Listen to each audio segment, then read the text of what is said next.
Good morning, students. Today I am going to continue my lecture for +1 political science, and the name of the chapter is elections. Now let us study about the topic why did India adopt FPTP system. First, past the post system.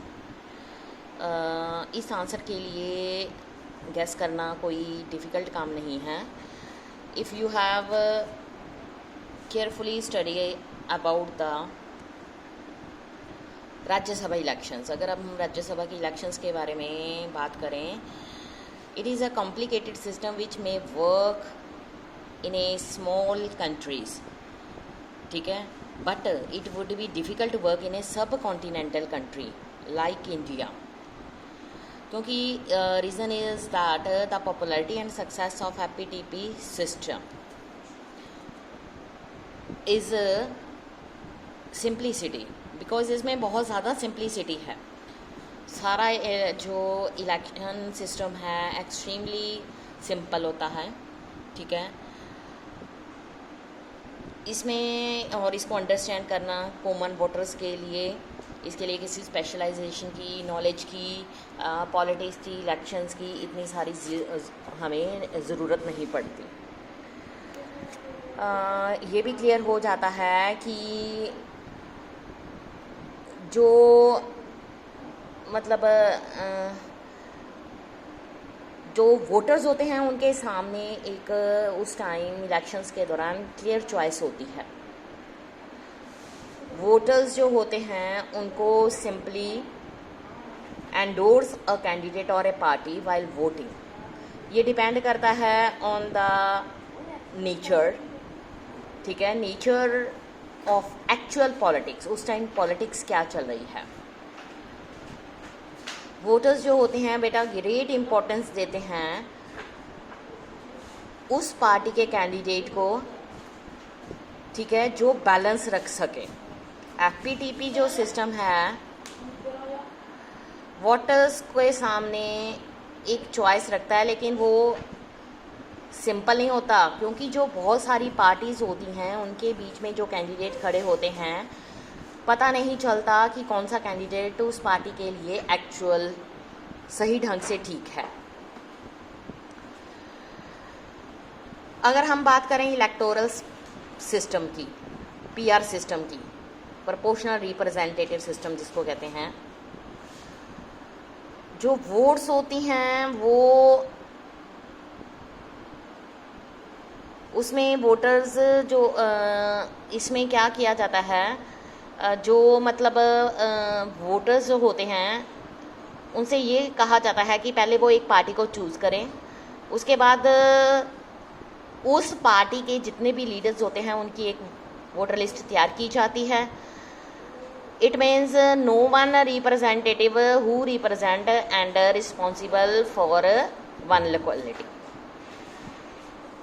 In constituencies based system like FPTP, जो voters होते हैं उनको ये पता होता है कि उनके कौन से रिप्रेजेंटेटिव हैं और कौन उनके सामने अकाउंटेबल है, क्योंकि जो FPTP सिस्टम है उसमें पूरी कंट्री को अलग अलग कॉन्स्टिट्यूएंसीज में डिवाइड कर दिया जाता है. अब उन कॉन्स्टिट्यूएंसीज में लीडर्स खड़े किए जाते हैं. पार्टी के जो बंदे गुड होते हैं वो ये देखते हैं कि किस ढंग से लोगों का वेलफेयर किया जाए, क्योंकि जो लीडर्स को लोग चूज़ करते हैं, वोटर चूज़ करते हैं, वो उनके सामने अकाउंटेबल होते हैं. ये कार्टून बना हुआ है. इसमें आपने ये देखा है कि इस कार्टून में ये बताया गया है रूलिंग पार्टी के जो लीडर्स हैं वो trying to listen to tiny oppositions. Was this effect of our electoral system? हाँ, ये हो रहा है. हमें पता है कि हमारे इंडिया में जो है मल्टी पार्टी सिस्टम है. ड्यूरिंग इलेक्शंस जिस पार्टी को मेजॉरिटी वोट्स मिलती हैं वो अपनी रूलिंग गवर्नमेंट बनाता है, और दूसरी पार्टी जो लूज़ हो जाती है वो ऑपोजिशन में बैठती है. ऑपोजिशन वाली पार्टी हमेशा ही विनर पार्टी के कुछ ना कुछ मिस्टेक्स फाउंड करने की कोशिश करती है, क्योंकि ऐसा करने से उनको लगता है कि वो उनकी गलतियां पीपल के सामने रिप्रेजेंट करेंगे और आने वाली 5 ईयर्स के बाद जो लोग हैं उनकी पार्टी को वोट नहीं डालेंगे और ऑपोजिशन वाली पार्टी दोबारा से रूलिंग गवर्नमेंट बनाएगी।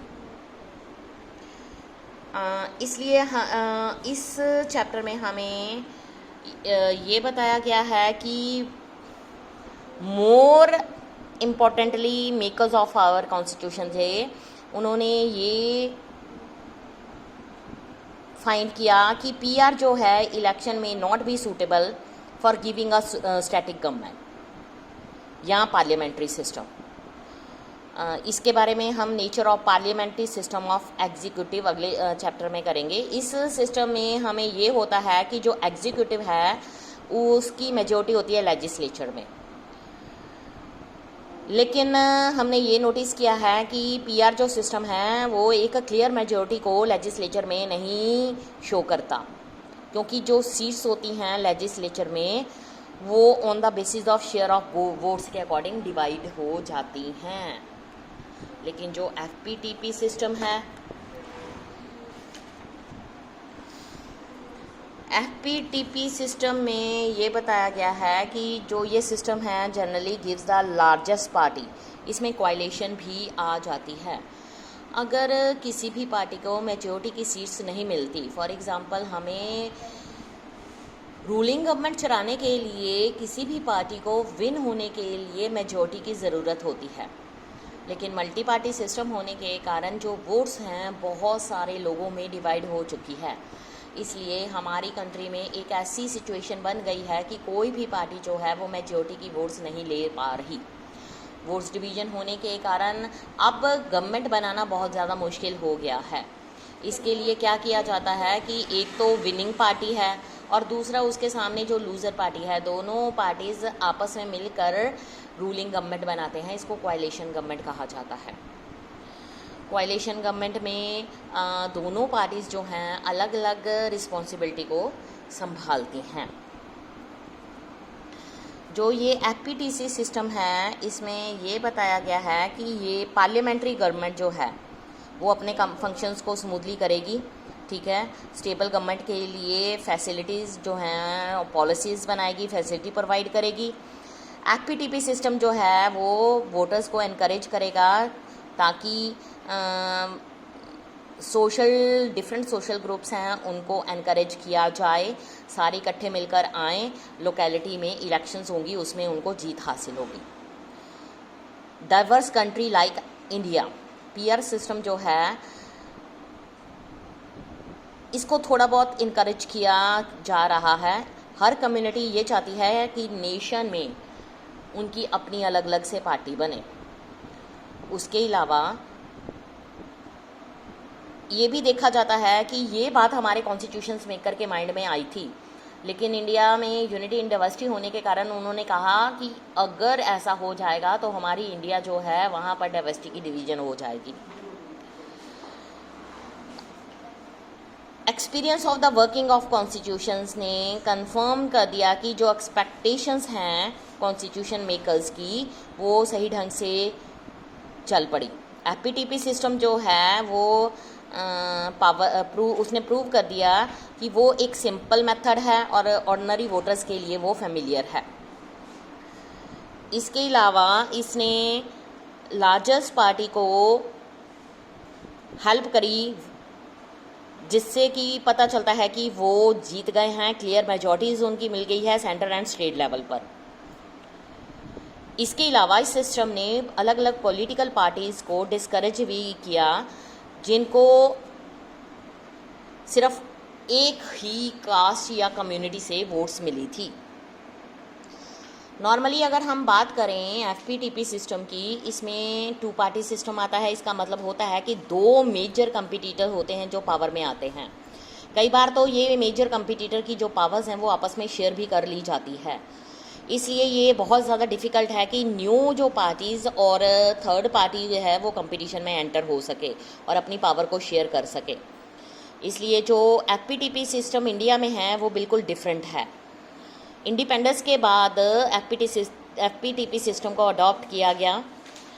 वन पार्टी डोमिनेंस इंडिपेंडेंस के बाद आई और वो डोमिनेंस पार्टी थी कांग्रेस पार्टी। उसके अलावा कुछ स्मॉलर पार्टीज़ भी आनी शुरू हो गई। आफ्टर 1989 में क्या हुआ, इंडिया ने जो रूलिंग गवर्नमेंट है उसने फंक्शन करना शुरू कर दिया according to multi party system. बहुत सारी स्टेट में जो 2 पार्टी कंपटीशन था वो चलना शुरू हो गया। इससे इंडिया की जो पार्टी सिस्टम था उसके फीचर्स के बारे में पता चला। उसके बाद कोएलिशन सिस्टम अडॉप्ट किया गया। इस तरह से जो एफपीटीपी सिस्टम है उसमें पूरी तरह से ये क्लियर हो गया कि जो पार्टी हाईएस्ट वोट हासिल करेगी वही विन होगी, वही रूलिंग गवर्नमेंट चलाएगी और वही सही ढंग से गवर्नमेंट चलाएगी, क्योंकि ये ऐसी गवर्नमेंट है जो लोगों के सामने आंसरेबल है। नेक्स्ट जो इसमें है रिजर्वेशन ऑफ कॉन्स्टिट्यूएंसीज। हमने ये नोटिस किया जो एफपीटीपी सिस्टम है, कैंडिडेट जिसको हाईएस्ट वोट्स मिलती हैं उसको इलेक्शन में विनर घोषित किया जाता है।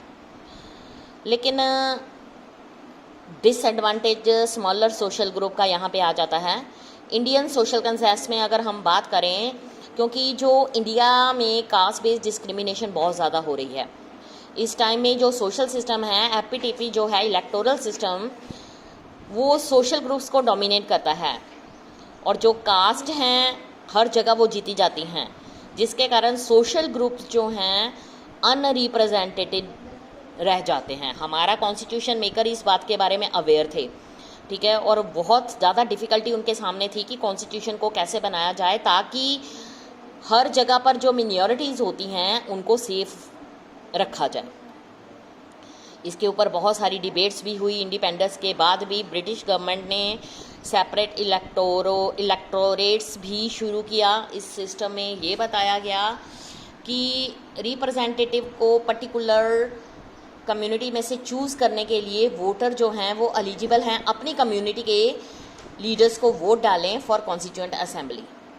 बहुत सारे मेंबर्स थे, उन्होंने अपना फेयर एक्सप्रेस किया कि ये उनके पर्पस को सूट नहीं करेगा। एक स्पेशल कम्युनिटी को लेकर अगर वोट डाली गई तो वो कम्युनिटी कहेगी कि सिर्फ उसी के लिए काम किया जाए, इसलिए ये डिसाइड किया गया कि रिज़र्व कॉन्स्टिट्यूएंसीज का सिस्टम शुरू किया जाएगा और जिसमें रिज़र्व कॉन्स्टिट्यूएंसीज में वो वोटर सिर्फ अपनी ही कम्युनिटी के लीडर्स को वोट डालेंगे, ठीक है, जो उनके वेलफेयर के लिए रिज़र्व रखी जाएगी।